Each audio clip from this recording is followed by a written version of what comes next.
এই ট্ৰিপটো আমি বহুত দিনৰ পৰা ভাবি আছিলোঁ কৰিম বুলি, কিন্তু ইটো সিটো কাম ওলাই থাকি চব পষ্টপন হৈ গৈ আছিলে। চ' ভিডিঅ'টোৰ টাইটলত দেখি গম পালে চাগে, আজি আমি গৈ আছোঁ শ্বিলঙলৈ গুৱাহাটীৰ পৰা। আৰু লাষ্ট টাইম আমি 2-3 মাহ আগত প্লেন কৰিছিলোঁ শ্বিলঙৰ, কিন্তু শেষতে প্লেনটো কেঞ্চেল হৈ ছিক্কিমৰ প্লেনটো বনিলে। চ' আপোনালোকে যদি আমাৰ ছিক্কিমৰ চিৰিজটো চোৱা নাই, মই ইয়াতে ওপৰত ইনফো কাৰ্ডত তাৰ লিংকটো দি দিম। এই ভিডিঅ'টো শেষ হ'লে সেইকেইটা চাই ল'ব পাৰিব।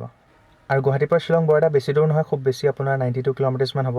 আৰু এতিয়া আপোনাৰ কেইটা বাজিছে মই চাই দিছোঁ, এতিয়া আপোনাৰ 9টা বাজিছে আৰু আমি ওলাম আৰু 10-15 মিনিটমানত ইয়াৰ পৰা আৰম্ভ কৰিম।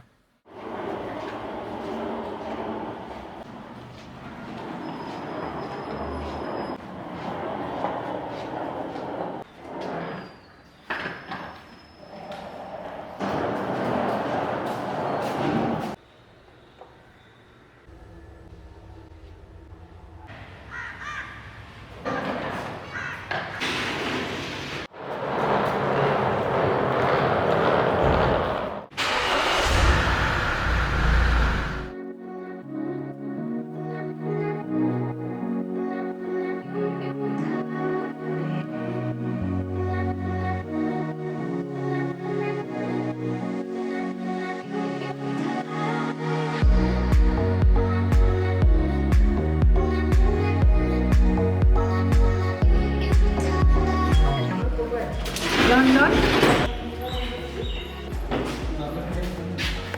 কোনটো? অঁ, পানীটো মোৰ ফালে দি দিয়া।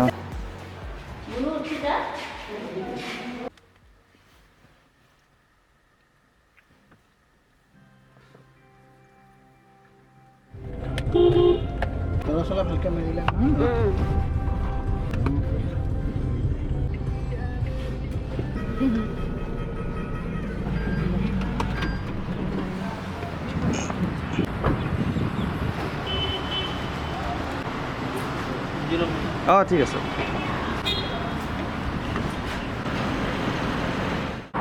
তো এতিয়া আমি এইখিনিতে আছিলোঁ আপোনাৰ যোৰাবাটত তেল ল'বলৈ ৰখিছিলোঁ। আৰু এই পেট্ৰল পাম্পটো আপোনাৰ একচুৱেলি মেঘালয়ত পৰে, তো দামটো অকণমান 2-3 টকামান কমি যায়, সেইকাৰণে আমি ইয়াতে লওঁ জেনেৰেলি। আৰু এতিয়া ড্ৰাইভাৰ চেঞ্জ হ'ব, দেউতাই চলাব ইয়াৰ পৰা নংপলৈকে।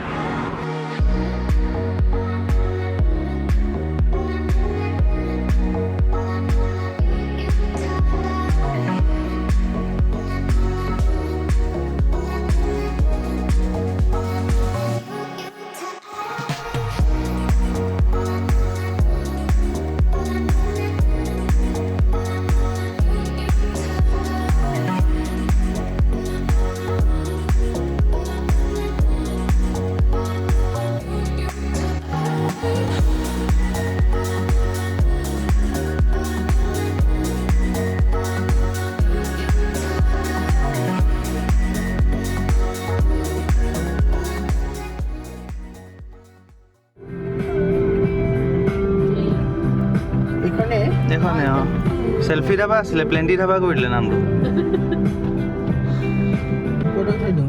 অঁ, ইয়াতে উঠাই দিয়া। সিহঁতৰ আৰু এখন খুলিলে নহয়।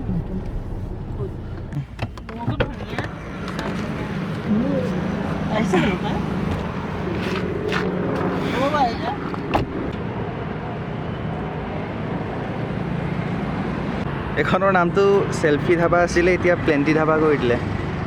মই সেইকাৰণে বিচাৰি আহি আছোঁ চেল্ফি ধাবাখন ক'ত আছে। আৰু আমি এতিয়া ইয়াতে ৰখিছোঁ আপোনাৰ নংপো বুলি কয় এইখিনি জেগাডোখৰ। তো একচুৱেলি আমি ঘৰৰ পৰা কোনেও একো খাই নাছিলোঁ, দেৰি হয় বুলি, সেইকাৰণে ভাবিলোঁ ইয়াতে কিবা এটা খাই দেন আকৌ ইয়াৰ পৰা কণ্টিনিউ কৰিম। আৰু গুৱাহাটীৰ পৰা নংপোলৈ 40 কিলোমিটাৰ্ছমান হয়, আৰু ইয়াৰ পৰা শ্বিলং আৰু 50-53 কিলোমিটাৰ্ছ তেনেকুৱা হয়। আৰু আমি আগতে যোনখন ধাবাত খাওঁ এখন আপোনাৰ চেল্ফি ধাবা বুলি আছিলে নামটো, তো আমি ইয়াতে ৰখোঁ, ইয়াতে খাই যাওঁ। কিন্তু এখন চেঞ্জ কৰিলে, একচুৱেলি মালিক চেঞ্জ হ'ল, তো এতিয়া প্লেণ্টি ধাবা বুলি নামটো। তো আজি খাই চাওঁ কেনেকুৱা লাগে, মই আপোনালোকক ক'ম বাৰু কেনেকুৱা হয় খানাটো।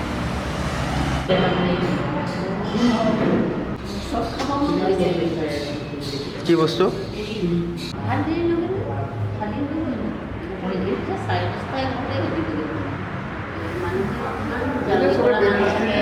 ভাড়া গাড়ী থাকে, বাছ থাকে, খাই পাৰিব।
ধানখন উভন্ত বনাইছে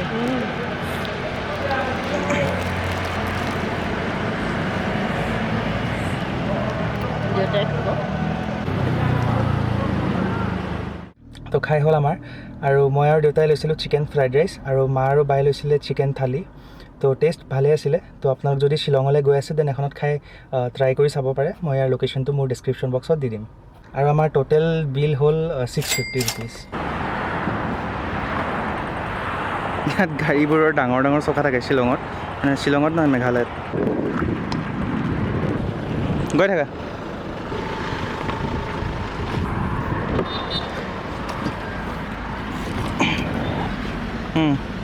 ধুনীয়া যে চিনেৰীবোৰ আমি যে চাহ খাইছিলোঁ হোটেলখন অঁ এখন উমিয়াম লেক পাৰ হৈ নে না পোৱাৰ আগতে ক'ত বিচাৰি পাবা চাগে আৰু আছেনে নাই অঁ আছে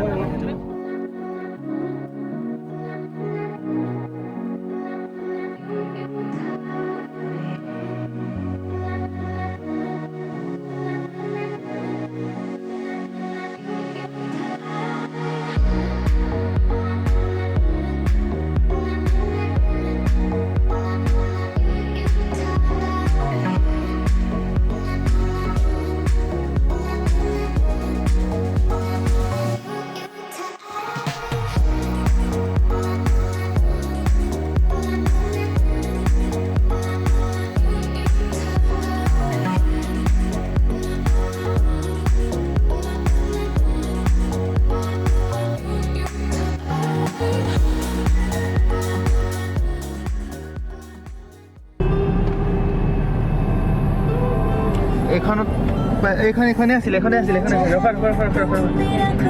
আছিলে আগতে নহয় আমি যে খাইছিলোঁ এইখনে হয় অঁ চেক কৰি দিওঁ এতিয়া ইয়াতে ৰখিছোঁ আপোনাৰ চাহ খাবলৈ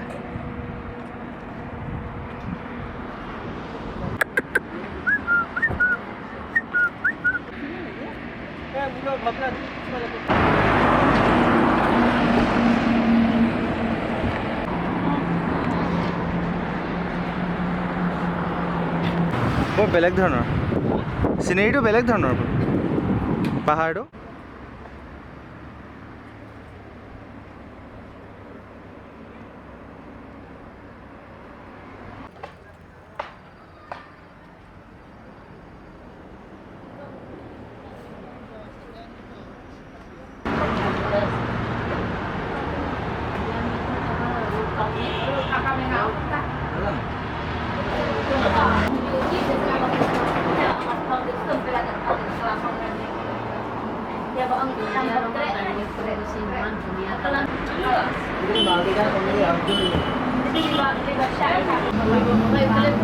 গম পাইছোঁ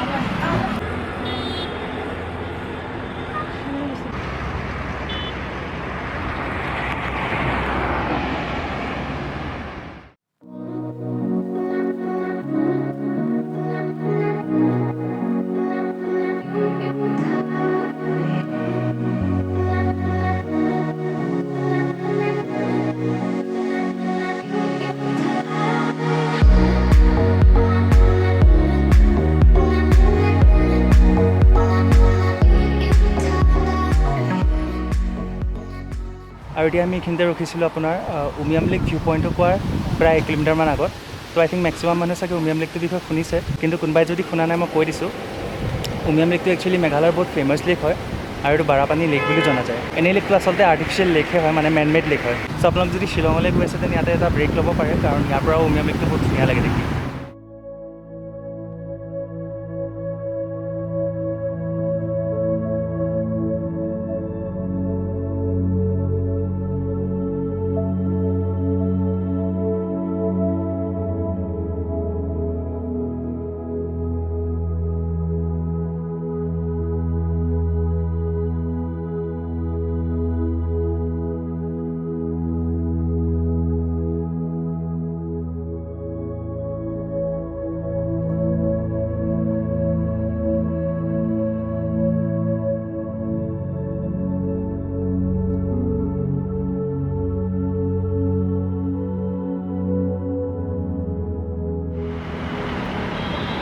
লেক ভিউ কমপ্লেক্স কিবা কমপ্লেক্স থাকিব পাৰে নেকি সেইটো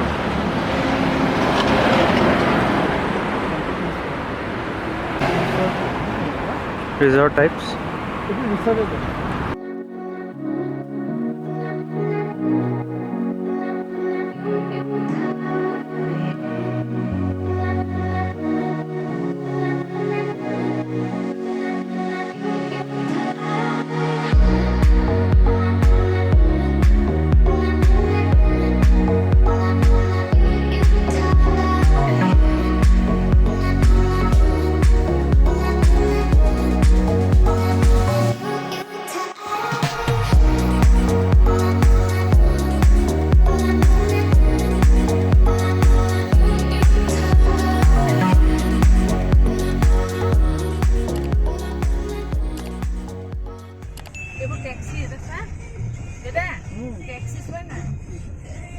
ইয়াৰ পৰা 5.3 হৈ গ'ল দেখিলা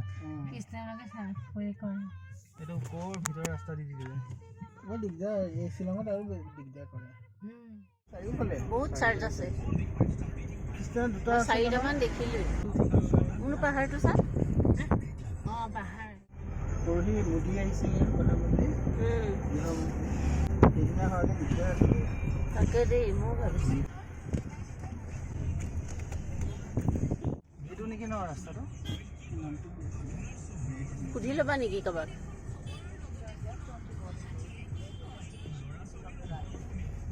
নহয় ইয়াত চাব সেইটো গেটৰ ওচৰত যে আমি ৰখিছিলোঁ বাবা সেইটো বা এইটো অঁ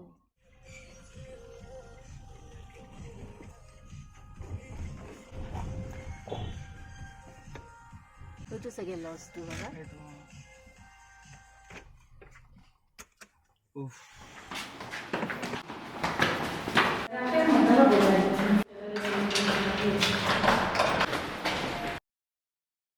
এই জাষ্ট আমি চেক ইন কৰিলোঁ আমাৰ এয়াৰবিএনবিটোত আৰু আপোনাৰ এতিয়া টাইম হৈছে 3:30 আৰু আমি বৰ্তমান যোনখিনি জেগাত আছোঁ সেইখিনি আপোনাৰ লাইটমুখৰা বুলি কয় আৰু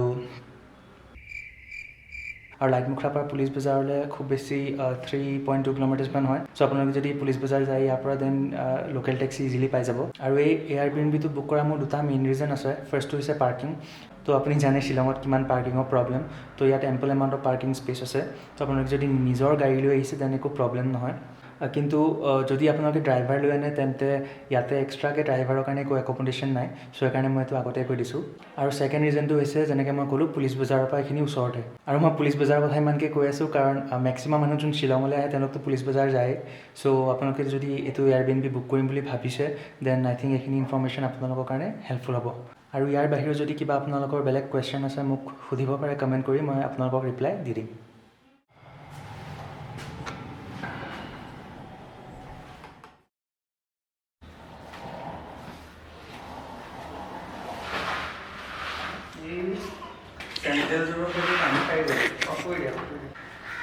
મારો દીકરો મારો પ્યારો પ્યારો બચ્ચો મારો હે અરે